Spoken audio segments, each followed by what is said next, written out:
And so it finally comes down to this. Bombshells, the little comic book that could, reaches the end of its very first digital arc. So let's see how Enlisted wraps up, shall we, as we dig on into Bombshells issue number 9.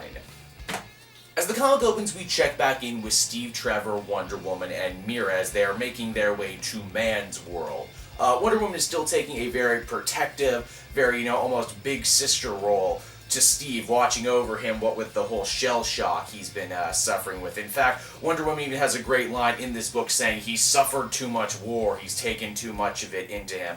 There's a great bit where they look at the stars, and for every constellation that Steve can name, Wonder Woman has her own name and her own Amazonian story tied up in that said star. Their plan of attack is simple enough. They're going to make it to Man's World, and Steve is going to meet back up with his handlers. Unfortunately for them, the second they make land in Man's World, they come under attack by the Nazi war machine. Now, what's really great about this is Marguerite Bennett goes into great detail in Wonder Woman's internal monologue describing the Nazi attacks, the tanks and the guns. These are things that she's never seen before. She says, they're like hornets' nests that fire pieces of metal. They're like giant turtles that spit fire. It's a really well done bit of writing.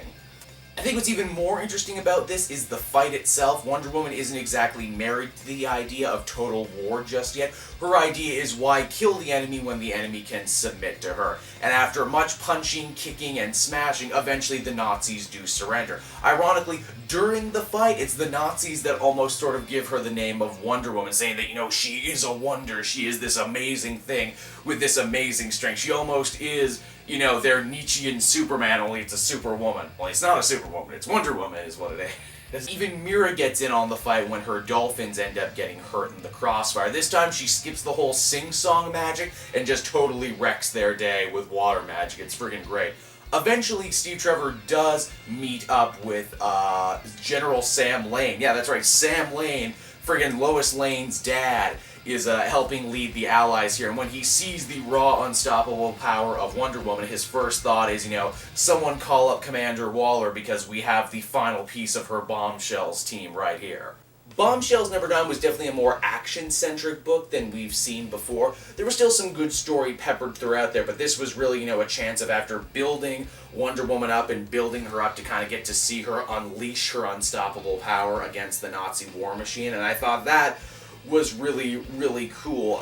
It's a nice bit of kind of coming full circle now with this story, that now the Bombshells team, which was named last issue, finally has, the last piece of their puzzle, the last member of their team.